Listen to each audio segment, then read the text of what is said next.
ஆகி போகும்போது ஒரு பெண்ணுக்கு எல்லா காரியத்தையும் கொடுத்து தான் அவங்க தாய் தகப்பன் அனுப்புவாங்க. எதையுமே என்ன செய்ய மாட்டாங்க, குறைவா வைக்க மாட்டாங்க. எல்லாத்தையும் கொடுத்து அனுப்புவாங்க. ஏன்னா பெண் பிள்ளைகளை கல்யாணம் பண்ணி கொடுக்கும்போது மாமியார் வீட்டில் குறை சொல்லிடக்கூடாதுன்னு சொல்லி என்னென்ன தேவையோ அத்தனையும் கொடுத்து அனுப்புவாங்க. நம்ம பிள்ளைங்க அங்கே போய் அற்பமாய் நிற்கக்கூடாதுன்னு சொல்லி கொடுத்து தான் அனுப்புவாங்க.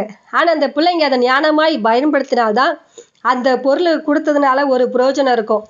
ஆனால் ஞானமாய் பயன்படுத்தலை, பொருளை கொண்டு அது வச்ச இடத்துல அப்படியே இருக்குது அப்படின்னா அந்த பொருளை கொடுத்ததுல எந்த பிரயோஜனமும் இல்லை. அதுபோல தான் இன்னைக்கு சொல்லுவாங்க, அநேகர் சொல்லுவாங்க, இயேசு கிறிஸ்து வரும்போதே பரிசுத்தாவியார் வந்துட்டார். சில சபைகள் அப்படிலாம் சொல்லி கொடுக்குறாங்க. நீங்க பரிசுத்தாவின் அபிஷேகத்தை பெற்றுட்டீங்களா அப்படின்னு கேட்டா சொல்லுங்க, ஆமா பெற்றுட்டோம். எப்போ பெற்றீங்க? இயேசு கிறிஸ்து வரும்போதே கூட வந்துட்டார் சரிதான். ஆனா அவரை பயன்படுத்துறீங்க கேட்டா பயன்படுத்த மாட்டாங்க. அவர் அங்க உட்கார்ந்துருப்பார் ஒரு பாத்திரம் போல, அவர் அங்க வச்சிருவாங்க.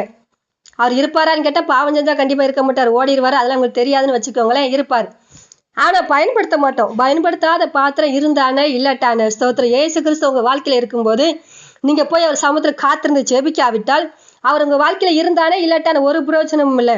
அது போல பரிசுத்தாவிய நிறைவுக்குள்ளா நீங்க கடந்து போகாவிட்டால் உங்க வாழ்க்கையில பரிசுத்தாவி இருந்தவன் தான் இல்லாத குணம். பரிசுத்தாவியர் என்பது உள்ளத்துல பேசுகிறவர் என்று சொல்லுவாங்க. இன்னைக்கு அநேகர் உள்ளத்துல பேசுறாருங்கிட்ட அதுவும் கிடையாது. நாங்க பரிசுத்தாவை பெற்றுக்கொண்டோம்னு சொல்றாங்க பாருங்க. இவங்கெல்லாம் அன்னைக்கு பரிசுத்தாவை நடத்தப்படுறாங்க கிட்ட அதுவும் கிடையாது. அதெல்லாம் சும்மா வாய் ஜாலம் தான், சொல்றது மட்டும்தான். இந்த பரிசுத்தாவியை பயன்படுத்துறதே கிடையாது. அப்ப பரிசுத்தாவியானவருக்கு நம்ம நிறைவுக்குள்ள வரும்போதுதான், அவர் அந்த வல்லமைக்குள்ள கடந்து வரும்போதுதான் அவர் நம்ம இருதயத்திலையும் பேசுவாரு.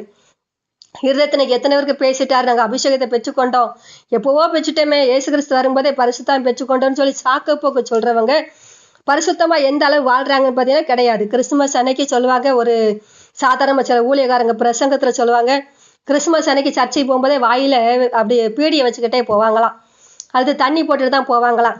அப்போ பரிசுத்தாய் வரும்போது இந்த தண்ணி அடிக்கிற பழக்கம் இதெல்லாம் வந்துச்சா? அப்போ அவர் தான் கற்றுக் கொடுத்தாரா?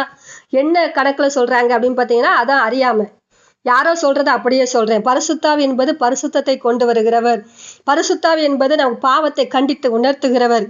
இந்த அனுபவம்லாம் நம்மகிட்ட வாழ்க்கையில இல்லை அப்படின்னா அப்போ பரிசுத்தாவி இருக்காங்கட்டா இல்லை, அவர் வரல. ஸ்தோத்திரம். இயேசு கிறிஸ்துவும் இல்லை, பரிசுத்தாவி இல்லை. நம்ம வாழ்க்கையில இயேசு கிறிஸ்துவே இல்லை என்பதுதான் உண்மை. இயேசு கிறிஸ்து வரும்போது இவர் வந்தார், கரெக்டு தான், வந்திருக்கலாம். ஆனா எப்போ போயிட்டாங்க. எல்லாருமே ஒரு நாள் என்ன செஞ்சாச்சு, நம்ம வாழ்க்கையை விட்டு போயாச்சு. இன்னைக்கு நம்ம சபையில போய் ஆராதிக்கிறோம்னா சும்மாதான். இயேசு கிறிஸ்து உகந்த ஆராதனை ஆராதிக்காவிட்டால் அவர் அங்க இருக்க மாட்டாரு.